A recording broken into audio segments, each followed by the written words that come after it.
Welcome back to Between Two Sermons, everyone. Great to have you with John us. Amayo. And Rob Catalani. Look at that. He yeah, jumped see. in before I did. See, That why was not? that was Why not? good. I like that. And we are so glad that you have joined us. And we are picking up this week in 1 Corinthians 10. Mm-hmm. And our conversation today is going to be about idols. Idols. Because that's what you talked about in your sermon. Idols.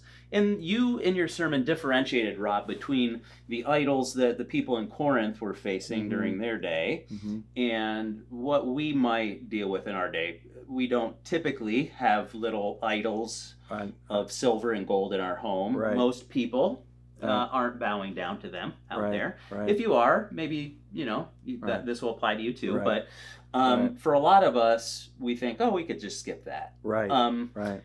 But it reminded me of a quote by John Calvin that kind of stood out to me in my mind as I was hearing you teach. He said, the human heart is an idol factory. Yeah. And I don't know if that's a little over the top. It could be, but I think there's a lot of truth in that. I do, statement. and I think somewhere I think I said in the sermon, but it wasn't unique to me. But if you want to know what your idols are, right? Since we don't have silver and gold, images necessarily in our lives and our homes, you have to go to your desires. And I think I read that in a book, but I was quoting it in the sermon. Let's start with what are you desire? Why do you? I think I said work as hard as you do. What do you fantasize about? Yes. Why do you do some of the things that you do? What are your deepest desires pointing to? Right. So back to your quote of Calvin, I think that's a good one. Whether or not I or you would think of ourselves as an idol factory, like we're out of control or not, the point that quote is making is it really begins with the desires of your heart. And it makes me think of, a passage that Jesus, I think it's in Mark 7, where Jesus is talking to his disciples, so interesting, about what is true religion. And they're thinking, well, true religion is, where you go and if you wash your hands before you eat and the clothes that you wear and sort of the externals. And Jesus says, guys, really, between you and me, what you eat is not all that relevant relative to your relationship with God, because all the things that you're trying to prevent yourself from, the deep sins, even adultery and murder and envy and greed, and Jesus goes down this long list, they don't actually come from outside of you. They come from the heart, which was such a profound thing. It's even profound to me now when I read it, all these thousands of years later. It hits me when I read Mark chapter 7 or wherever else it is. But that's really what is being said here, which is kind of sobering. Yes. That inside of you, inside your grandmother even, what I mean?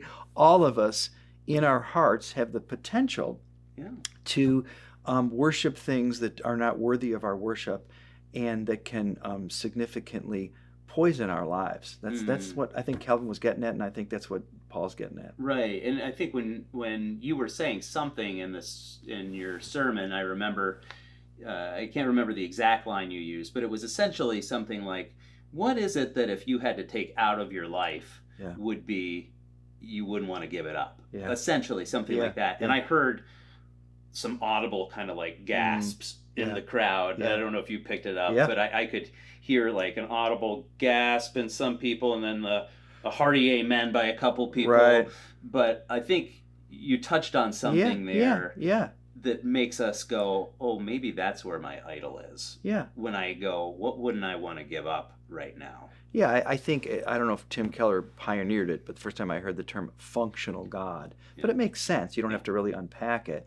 And, even all the people out there in the world who are non-religious or non-Christians, they have what is a functional God. It's the thing that you might say is the most important thing to you. Like, this is a random example, but let's say someone has an addiction. I don't mean to be picking anyone who has addictions, but alcohol addiction, whatever kind of addiction.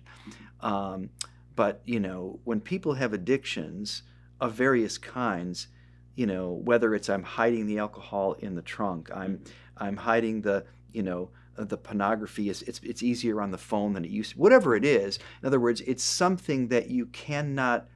Anything else will go before that goes. You know, I will find a way to bring this on my trip, to bring this on the airplane. You know, whatever it is.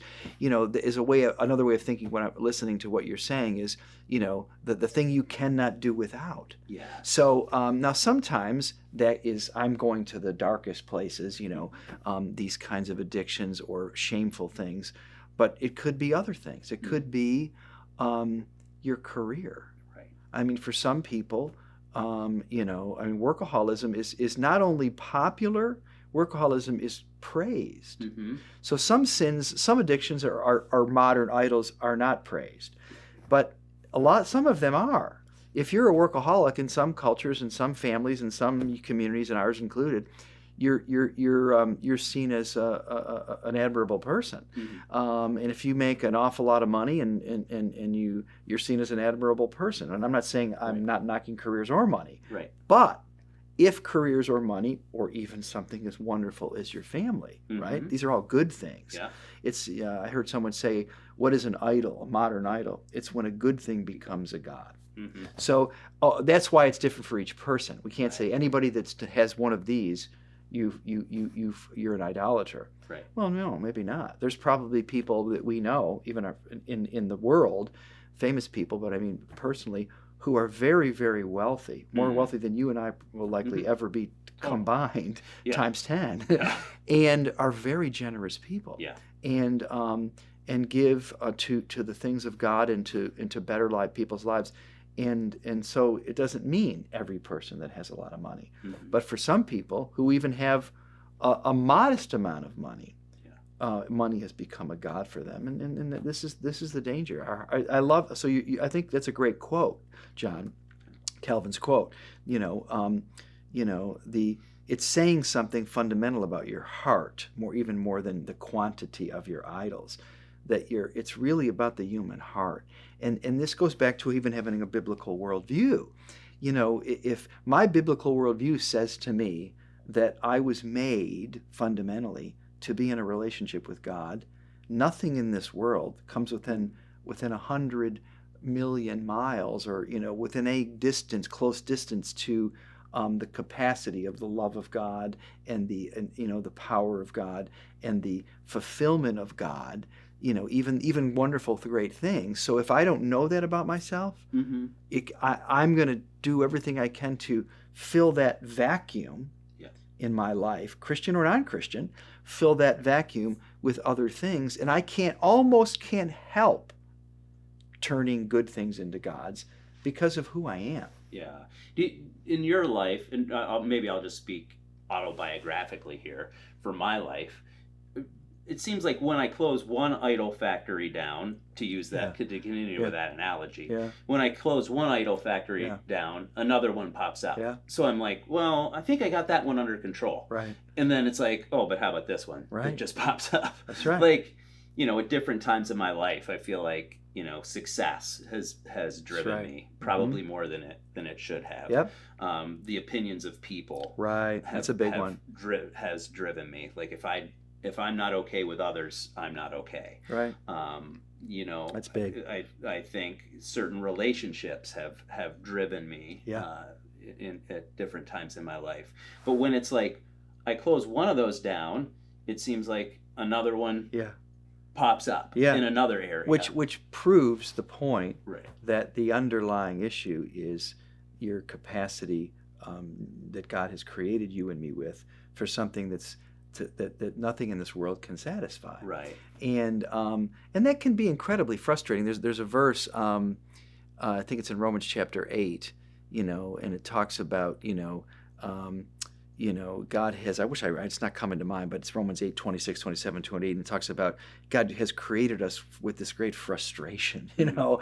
And I always remember reading that going, why did you do that, you know? But there's a sense in which, you know, there is an inherent frustration at the heart of the human experience. and because it's supposed to drive us to say you were made for something more, and that more thing isn't dying and going to heaven. Right. That more thing is about realizing that you were made to be in fellowship with God, and it's when you're in fellowship with God, when I'm in fellowship with God, that my life makes sense. That I have God fills me such. It doesn't happen overnight. It's not a transaction, but He fills my life such that it's almost like, I think there's a verse, and I think it's Psalm 34, in your light we see light. And again, that's a metaphor, but he's saying, in a sense, as we experience God's grace, as we experience God's presence, as we experience God's love, sun and the moon kind of a thing, it gives our life purpose. And we begin to see ourselves and the world in a different way. See it from the standpoint of, let's say, grace, being loved instead of needing to find love. Yeah. You might even say, back to, I don't know what Calvin would say, but a lot of the idol factory, what's it going after? You might say, well, it's money, it's job, it's sex, but really, I think it's ultimately love, even if it's distorted. I'm made for that, right? And sometimes it becomes so we become so driven. We don't even understand necessarily our desires, idol factory, or what we're actually the thing that we're pursuing may not even actually be what we need or want. It's just the thing that's getting the closest to meeting that need in our lives, even if it's temporary. Right. Yeah. That push for happiness that we all instinctively as human beings strive for. Like, you can't get around that. I was just talking with someone yesterday at lunch, and he was talking to me about a conversation he was having with a relative, and they were saying to him, explain this Christian hedonism thing to me. Oh yeah, John Piper. John Piper, another theologian that we know. He came up with, I think he's the one that coined it. Yeah, I think so. Christian hedonism. Yeah. In other words, your ultimate happiness is found at God. That's the Christian hedonistic idea. Yeah. It's kind of a phrase that's catchy or not. Whatever. I think it was meant to be a little provocative, right? Exactly. At the time. But it's actually an interesting. Yeah. No, it is. It's an interesting concept because I think, in my mind, one of my biggest struggles is that really God isn't where I'm the most happy. Like, I have a tough time believing that God wants me to be happy with Him. Yeah. Just it's huge. Just to be like, well, no, actually, I want you to experience the fullness of life. Well, the quote, and since you've opened the door, please. God is most glorified in us when we are most satisfied in Him. If I got the quote right. Yeah. But it's saying what you're saying, which it does seem, for many people, that sounds like an interesting God, not the one I've sketched out in my mind. I think of God as someone who's demanding. It's like an angry boss or I don't know, a government official or something. But what Piper is saying, I think what the Bible is saying, is no, God finds most glory or most significance, most weight and in our lives. He has His greatest expression in our lives, His greatest fullness in our lives, His greatest joy when we are most satisfied in Him, because that's how we were made, back to the idols of the heart. And anything shy of that, or even on that trajectory, is, you might say, distortion and it's frustration. And I don't want to dive too deep into this, but we ended with prayer this Sunday. And I would say that probably the thing that I prayed with people about the most was depression. Yeah. Interesting. Now, depression's common, and we might say we all have it in a non-medical common way, like anxiety. But I think we all would say, depression is a big part of our culture. And sometimes you think of it as ironic, like we live in such an affluent culture, but we fool ourselves into thinking that materialism and even financial security means happiness, when that's the whole point of some of what we're saying here. That's why we get into this idol trap in the first place. We don't understand who we are. To know peace, to know joy, to know. I was talking to someone recently about happiness and circumstances, and it came to mind. You've said this many times, but I said, you realize, this person was a Christian, that the Apostle Paul who we like and we admire, as he spent most of his time in prison. So just that little fact Right. tells you that, and he talks about, I'd be content in all circumstances. I've learned to be happy when I got a full meal and I got nowhere to sleep. He gives this great reflection on his life and on life to say, listen, life is not found in the things that you possess. That's quoting Jesus now. But we don't all get that, and we spend a lot of our lives, trying to be happy. I don't think there's anything wrong with wanting to be happy. I want to be happy. Yeah. But if we don't know what makes us happy, right, then no wonder many of us are depressed, or getting more and more depressed, because it's almost like, gosh, it's like that I've said this before, the famous Thomas Merton line, we spent our whole life climbing a ladder. Yeah. And didn't realize until we got to the top it's leaning against the wrong wall. I mean, that's a short and pithy way to say that would depress me. Mm-hmm. Not only because life is difficult, life is hard, life is inherently, in some ways, back to Romans 8, unsatisfying because of the broken world that we live in, but at least if I thought I was working towards a good end, mm-hmm. and realizing it's not really bringing me what I thought. Gee, I thought this, American dream or whatever metaphor you have was going to make me happy. That's why I put all these hours in, and it's actually not making me happy. Right. Yeah. I mean, there's that study about people at the end of their life realizing what were their biggest regrets. Yeah. And oftentimes, I was just listening to somebody talk about it this week. One of their biggest, they did this study of 80-year-olds looking back on their life, and their biggest regrets were often, I spent too much time at work, and I didn't spend enough time with the people that I really love and care about. Yeah. And I prioritized the wrong things in my life. Yeah. And that can be a wake-up call for all of us. Yeah. Yeah. So one question that I kind of wanted to end on, because I thought it was so powerful, you kind of alluded to it, and I want to let people behind the curtain a little bit here, even in some of the discussions that we have, is why a couple of Sundays during this series you opened it up to prayer. Yeah. Why did you think that was important for us as a congregation to have those moments together in prayer? Yeah. At the end of us. Yeah, it's a great question. I mean, I think so many things come to mind. I mean, I think prayer is, probably the greatest form of intimacy that we can have with God. But at the same time, it can become, I think some people are intimidated by it, but it's the most important thing. Mm-hmm. Our opportunity to talk with God, mm-hmm. And do it together, and do it for each other. I don't know if there's a greater gift that I can give you, or someone can give me, than prayer. Mm-hmm. So that's number one. I think the other thing is, I think we, and those who've been paying attention to this Kentucky Asbury revival thing, and there's a lot of things I think about it, but the one thing that has stood out to me a lot about it, from just secondhand commentary, is how grassroots it is. Mm-hmm.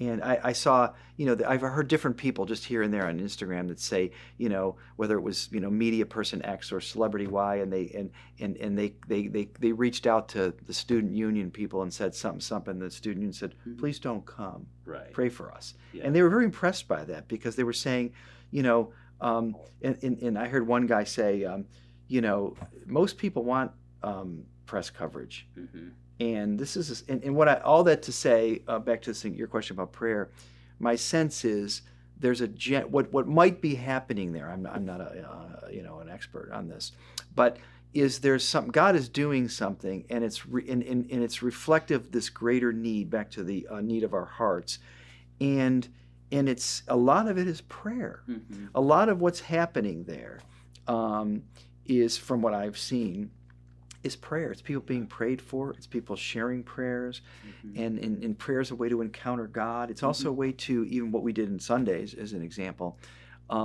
is sharing a moment of let's call it spiritual intimacy with another mm-hmm. person, right? And vulnerability with another person, And if you and I believe in prayer, and we do, and believe that God works, we become an agent of healing, and others are in our lives. What could be more meaningful, beautiful, powerful? So I think it's great because it's one of the most important things that we can do to express our faith. I think it helps people get out of this idea that I'm alone, that there's, I got nowhere to go. If only, I can't share what I'm going through, and I wouldn't be accepted, I wouldn't be welcomed. All of those things are lies. And when someone not only has someone, another member of the body, praying for them, praying with them, also experiencing that kind of intimacy with God, I mean, those reasons and more. Yeah. And I hope we can, we can't put lightning in a bottle. I mean, we can't say, here's the 2 things to do, and we're going to do it every Sunday. But I do think prayer is so important. And praying as a congregation, I know we're going to do this, so maybe you can tell us about that. But I mean, I know we want to do that more. Right. Even as we enter this season coming up of Lent, and being, we've talked about how do we become a little more intentional with some of the practices that we have as a congregation. How can we not just say we're going to participate in these individually, but how can we collectively do that? The first one we're going to jump into is prayer. Yeah, that's great. This coming week is going to be the first week that we address some of these practices, and the first one we'll cover is prayer, and then follow that week up with a prayer night as a congregation to really say we value this. That's right. Because, as you said, we believe it works. That's right. It's not just this thing we're doing just to do. Yeah. We're not talking to the ceiling. We're actually talking to God. Yeah. And it's the most significant thing. Yeah. We can Amen. Do. And in God, it's hard for me to believe that I've been a Christian all these years and a pastor. Not only are we talking to God, God wants to hear from us. Yeah. And I'm still saying, really? Totally. I get it. I think, but the more we know that, and the more we were drawn into that, the sweeter and the more genuine becomes our faith. And I think we all want that. I think, what I saw in some commentary about this revival thing, different people, they all said, what are revivals? But I thought the thing that stood out to me is it begins with, everyone has their 2 or 3 things, and they said, it begins with a hunger for God. And I think that's so true. And I think people, even the people that I know in my life who seem very jaded and, non-church-going people, if you spend enough time around them, I see a hunger. They just haven't made the connection. Or in their mind, God is not who he really is. They have a distortion, so they don't want to go there. Right. But I think there's a genuine hunger, and I hope, as you say, in this next season of the Gathering series, we'll find greater opportunity as a congregation to get to feed that hunger in practices. Yeah. Well, thanks for being that example for us in those areas, for leading us through that, and it'll be fun to engage in this together as we John go will forward. be speaking not this Sunday but next, so get ready. Yeah, that's right. Get ready. I don't know what you'll have to do to get ready, but it's gonna be whatever a good it weekend. is, it'll be fun. A great weekend. It'll be fun. So thanks again for joining us. So glad that you chose to spend your time with us, and we'll see you hopefully soon right here at Browncroft.